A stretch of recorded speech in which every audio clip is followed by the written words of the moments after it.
Welcome back to my channel. আজকে কিন্তু সকালে রাস্তাতেই ব্লগটা শুরু করেছি। দেখো প্রাকৃতিক পরিবেশটা কি সুন্দর। এই দেখো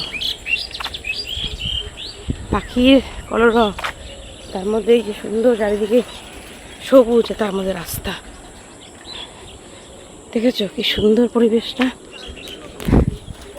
এই পরিবেশে কিন্তু আমি হাঁটতে বেরিয়েছি, কিন্তু প্রচুর গরম। 15 মিনিট হাঁটতে না হাঁটতে গিয়ে এই দেখো সূর্য ঠাকুর উঠছে। হেঁটে চলে আসলাম ঘরে। যা গরম পড়েছে বাবা গো, মানে অস্বাভাবিক পরিমাণে গরম। এরকম গরম কিন্তু এর আগের বছরও পড়েনি। যেহেতু এই বছর ঠান্ডাটা পড়েছিল চরম মাত্রায়, এই জন্য কিন্তু গরমটা কিন্তু এত গরম হলে পারা যায়, মানে যে রুমালটা নিয়ে গেছিলাম পুরো ভিজে গেছে। দেখছো আমিও প্রচুর ঘেমে গেছি। এবার ফ্রেশ হই। আমি প্রথমে কি হয়, হাঁড়িতে যখন ভাতটা বসাই একটু জল দিই, আর ঢাকনা যেটা দেই সেটা একটা গামলাতে জল বসিয়ে দিই। কী হয়, এতে ভাতটা হওয়ার সঙ্গে সঙ্গে যখন ফুটে ওঠে উপরে জলটাও গরম হয়। তারপরে কী হয়, যতটা জল লাগে সেই আন্দাজে আবার জল দিই। এই দেখো প্রথমে জলটা ছিল, এই যে এই গামলাটাতে জল ছিল, জলটাকে সবটু দিয়ে দিলাম। তারপরে দেখো ভাতের জলে কিন্তু মোটামুটি ফ্যান ছাকলে কিন্তু ঠিকঠাকই হবে।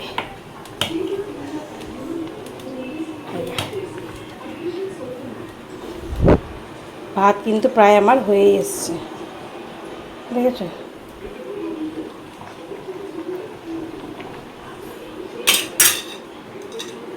এই যে এই ভাত হয়ে গেছে,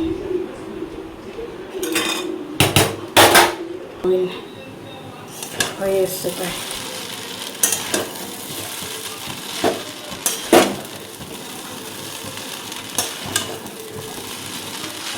ভাইটা উপর দিলাম, দেখো কত মার পড়ে গেছে, দেখেছো।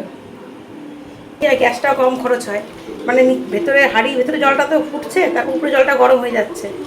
কত রকম বুদ্ধি লাগিয়ে কাজ করতে হয়, ব্রেন ট্যালেন্টেড। তো আমার মেয়ে আমাকে থেকে থেকে বলে, মা তুমি এত কাজে এত তোমার বুদ্ধি, তুমি যদি ইঞ্জিনিয়ারিং করতে মা। এমনকি দেখ আমাদের সময় তো গাইড করার লোক ছিল না রে বাবা, যেমন পেরেছি তেমনভাবে পড়াশোনা করে গেছি। তো ভাতটা হয়ে গেছে, দেখো ভাতটা কিন্তু মারও হবে না, এদিকে কিন্তু ভাতে অনেক নরমও হবে না, এদিকে কিন্তু ভাতে কিন্তু মারও আছে। এই দেখো এবারে মারটা ছেড়ে ফেলে দেবো, ভাতটা ঠিকঠাকই হবে। গ্যাসটাও বেশি খরচ হলো ওটা। ওই কুমড়োর ডোকার তরকারিটা মাসকলার ডাল ছিটিয়ে করবো। তো বাবা মা বালুঘাট থেকে মাসকলার ডাল নিয়ে এসছে, দেখবে। এই যে এত যত্ন করে রাখে জিনিস। এই দেখো এই জারটার মধ্যে সুন্দর করে রোদে দিয়ে কিন্তু ডালটা রেখেছে, তাহলে কি হবে, পোকা টোকাও ধরবে না। এই দেখো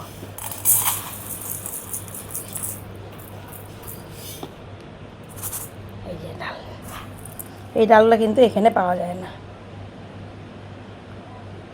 ভাজা কলাইয়ের ডাল, হ্যাঁ কেউ মাসকলাই বলে কেউ কলাই বলে, কিন্তু এটা কিন্তু বিউলির ডাল নয়। এটা আজকে ওই কুমড়োর ডোকাটা দিয়ে রান্না করব। নিল ডোকাটা কিন্তু কালকে খুব মোটা সোটা ছিল, তারপরে বিকেলে যেহেতু মা কেটেছে তখন অলরেডি দেহ ছেড়ে দিয়েছে কুমড়ো ডোকা, তারপরে জল ধুয়ে সুন্দর করে ভিজে রাখা ছিল। আবার দেখে দিই যত্ন করে জিনিস।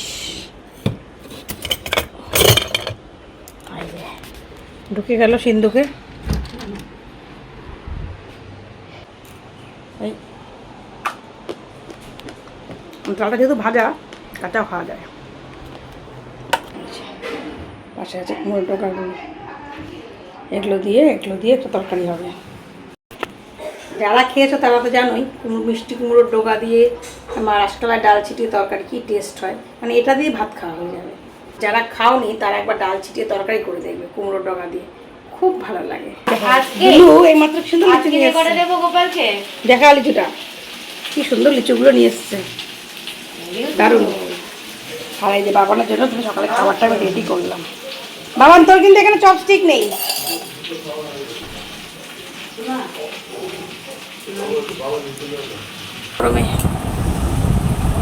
আর এই আমার এক বাজে অভ্যাস, এই জামা দিয়ে শুধু গাম মুছি। গরমে আর কিছু ভালো লাগছে না। এতে একটু ডালের বড়ি দেবো, ডালের বড়িটা ভেজে তুললাম। আর এই দেখো তরকারিটা কাঁচা লঙ্কা 5 ফোড়ন দিয়ে বসিয়ে দিয়েছিলাম, একটু নাড়াচাড়া করে হলুদ লবণ দিয়ে এবার শাকটাকে দিয়ে দিয়েছি।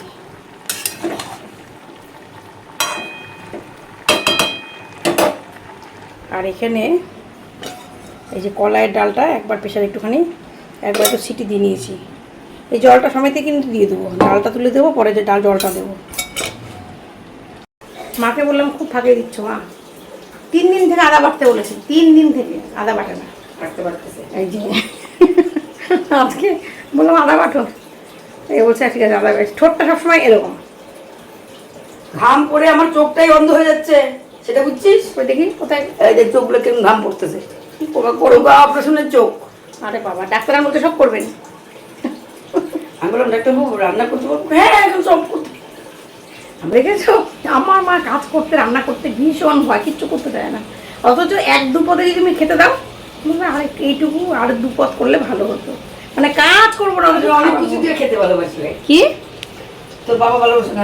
কোনটা দিয়ে কোনটা খাবো মনে হয় না, অনেক কিছু তোর বাবা ভালোবাসে না, আমি ভালোবাসি। আমি ভালোবাসে, মা অনেক কিছুতে ভালোবাসে, কিন্তু মা রান্না করতে ভালোবাসে না।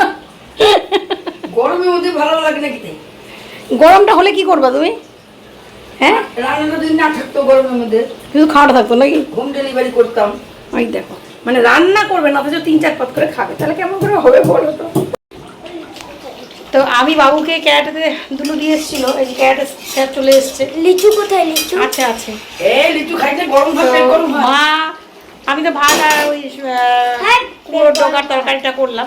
মা হচ্ছে বাবা আমাকে ক্যারাটেতে মাছের ওই যে বড় মাছগুলো কালিয়া করবে বলেছিলাম, মা কালিয়া করছে। এই যে লিচুগুলো বাবা আমাকে, এই যে এবার ঘি গরম মশলা পড়ে গেছে, এবার কিন্তু লাস্ট ফিনিশিং হচ্ছে ঘি দিয়ে। হ্যাঁ এবার কি দিবে বলো রাধুনি? ঘি, ঘি দিবে এবার। ঘি তো জমে আছে। রাধুনি চামচ না, ওই চামচ চামচ চামচ। ওয়ালে সো মুবাজি তো খুব সুন্দর কালিয়া করে। ছোটা ভীমের কালি আছে, ছোটা ভীমের কালি আছে, ওটাই কালিয়া করে। বেশি ঘি দিও না গরমে, একটু দিব না, অল্প দাও। বাবার আবার খাওয়ার হিসেব তো ঘিটি বেশি, বাবু খাবে না, জ্বালা দিও না, দিও না। সব কিছুই তো পড়লো, এখন কি যে কেমন হলো একটু একটু চেকে, ঠিক আছে লবণ ঝাল দিব একটু। সবার খাওয়া দাওয়া হয়ে গেছে, তো আমি দোকানে গেছিলাম একটু হলুদ আর একটু গুড় টুর আনতে। তো এবার আমার আনা হয়ে গেছে, এবার আমি খাওয়া হয়েছে। আমার চাউমিনটা পড়ে আছে, সবার চাউমিন খাওয়া হয়ে গেছে, এবার আমার চাউমিনটা আছে। এটার মধ্যে এবার একটু সস দেবো, একটু ঝুড়ি ভাজা ঠাজা, পেঁয়াজ কুচি, শসা কুচি সব দিয়ে খাবো। টেবিলে বসলাম, মাথাটা না আজকে খুব ঘুরছে, হয়তো গরমের জন্যই হচ্ছে। সুন্দর করে শসা পেঁয়াজ কুচি সব দিয়ে সস দিয়ে নিয়ে বসেছি। স্নান হয়ে গেছে, আজকে কিন্তু অনেক বেলা হয়ে গেছে, কারণ বাবার বাথরুম পরিষ্কার করতে এসেছিলো একজন, দুটো বাথরুম পরিষ্কার করে গেল, তারপরে ঘর রান্না পরিষ্কার করে মুছে তারপরে স্নান করে। তো খাওয়া দাওয়া দেখো কী রান্না হয়েছে। সকালে সাদা ভাত, এই যে পুরো তরকারিটা, তারপরে পুরো ডগাটা বলেছিলাম মাসকলাই ডাল ছিটিয়ে করবো ডালের বড়ি দিয়ে, আর হয়েছে এই যে মাছের কালিয়া, যেটা মা রান্না করেছে, বাবার খেতে খুব ভালোবাসে। কেমন টেস্ট হচ্ছে এবার দেখে বুঝবে। আর আছে হচ্ছে টক দই, এই ফ্রিজে না চাটনি আছে, চাটনিটা বার করি। আর এই যে ফ্রিজে আছে আমের চাটনি, এই দেখো, এটা আজকে একটু একটু করে সবার 1 চামচ করে হয়ে যাবে।